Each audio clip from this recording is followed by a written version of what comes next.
انسان پر ایک حقیقت کا انکشاف ہوا کہ یہ بات حق ہے، فوراً تسلیم کرے. کسی مصلحت کی وجہ سے، کسی بزدلی کی وجہ سے، کسی لالچ کی وجہ سے، کسی اپنی سیادت یا قیادت کی وجہ سے کیسے مان لوں؟ لوگ کہیں گے کہ یہ نیچے ہو گیا، وہ اونچا ہو گیا جس کی بات مانی. کسی وجہ سے رک گئے تو اللہ تعالیٰ اندر سے وہ جو استعداد ہے حق کو پہچاننے کی وہ سلب کر لیتے. وَنُقَلِّبُ أَفْئِدَتَهُمْ وَأَبْصَارَهُمْ، ہم الٹ دیں گے ان کے دلوں کو بھی اور ان کی آنکھوں کو بھی. کیوں؟ كَمَا لَمْ يُؤْمِنُوا بِهِ أَوَّلَ مَرَّةٍ، اس لیے کہ وہ پہلی مرتبہ جب انکشاف حق ہوا ہے وہ ایمان نہیں لائے. اس کا میں ایک واقعہ آپ کو سنانا چاہتا ہوں کہ کس طرح صحابہ کرام پر بھی وقتی طور پر یہ واقعہ اگر صحابہ کرام کا نہ ہوتا تو یہ حقائق سمجھ میں نہ آتے. غزوہ تبوک کے موقع پر یہ میں جملہ انکمپلیٹ رہ گیا، ضعف ایمان کا حملہ ہو جاتا تھا، نفاق کا نہیں معاذ اللہ، لیکن ضعف ایمانی کی اگلی منزل شروع ہو جاتی ہے نا نفاق. یہاں جھوٹ بولنا شروع کیا نفاق، جھوٹی قسمیں کھانی شروع کی سیکنڈ سٹیج، اور جہاں مومنین صادقین سے بغض اور عداوت پیدا ہو گیا وہ تھرڈ سٹیج. تو وہ ضعف ایمان کا کیسے ہوتا ہے یہ حضرت کعب ابن مالک نے بڑی تفصیل سے بیان کیا ہے. غزوہ تبوک کے موقع پر جہاں منافقین نے آ کر جھوٹے بہانے بنائے، جھوٹی قسمیں کھائیں اور حضور سے ایگزمپشن لے لی، چھٹی لے لی، رخصت لے لی، وہاں 3 ایسے صحابہ بھی تھے جو مومن صادق تھے، لیکن وقتی طور پر شیطان نے انہیں ورغلایا. کیسے ورغلایا وہ سمجھ لیجیے. کعب ابن مالک نے تفصیل سے بیان کیا ہے، اور میرے نزدیک یہ جہاں تک میرا مطالعہ ہے طویل ترین حدیث ہے، بخاری اور مسلم میں بھی موجود ہے.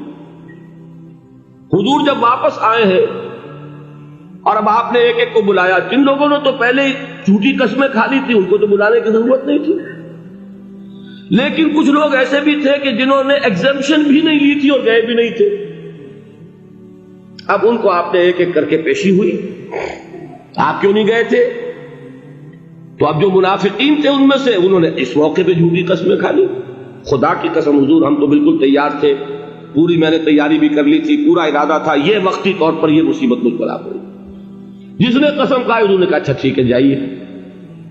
کعب ابن مالک کی باری آئی تو ان کے الفاظ اپنے یہ کہ جب میں پیش ہوا تو حضور کے چہرے مبارک پر ایک غصے والی مسکراہٹ تھی. زہر خند کہتے ہیں، ایک مسکراہٹ ہے لیکن غصے کے ساتھ، غضبناک. آپ فرمائیے آپ کیوں نہیں گئے؟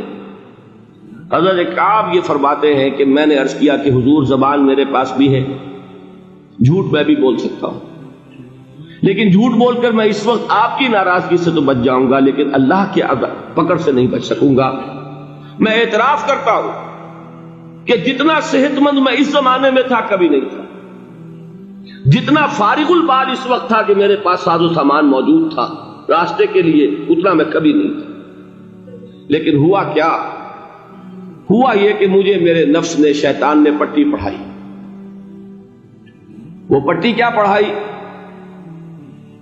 کہ حضور تو 30,000 کے لشکر کے ساتھ چلیں گے تو لشکر تو سلولی موو کرے گا نا، تمہارے پاس بڑی تکڑی، بڑی توانا صحت مند اونٹنی ہے، تم ذرا 2 دن بعد چلنا تیزی کے ساتھ اور حضور سے مل جانا، بس یہ تاخیر کا اربا. تو انہیں خیال آیا کہ ابھی 2 دن گھر کی ٹھنڈی چھاؤں ہے، میں یہاں پہ جو آرام ہے وہ کر لوں. مجھے جگر کا شعر یاد آیا ہے کہ تپتی راہیں مجھ کو پکاریں، دامن پکڑے چھاؤں گھنیری. ایک طرف فرض کی پکار ہے، اس میں تو ظاہر بات ہے کہ وہ تپتی راہیں ہیں. لا تنفروا فی الحر سنا چکا ہوا ہے. یہاں گھر میں نخلستان میں کھجوروں کی چھاؤں میں اہل و عیال میں یہ ٹھنڈی چھاؤں جو ہے یہ پکڑ رہی ہے. بھائی 2 دن ٹھہر کے چلے جانا، ٹھیک ہے، کوئی نیت میں خرابی نہیں نا. اس کے بعد پھر جب ابھی 2 دن اور ٹھہر جاؤ، یہ تو بڑا لمبا سفر ہے، ذرا تیز اور دوڑ لینا. تو فرماتے ہیں کہ حضور میں اسی طریقے سے تاخیر و تعویق میں پڑا رہا، یہاں تک کہ ایک روز اچانک مجھ پر یہ چیز منکشف ہوئی کہ اب تو میں چاہے کتنا بھی تیز چل لوں میں آپ سے نہیں مل سکتا، میرے اعصاب ڈھیلے ہو گئے، اس طرح میں محروم رہ گیا۔ حضور نے بائیکاٹ کا حکم دیا صحابہ کو، 3 صحابہ تھے ایسے، 2 اور تھے جنہوں نے اسی طریقے سے اعتراف کیا۔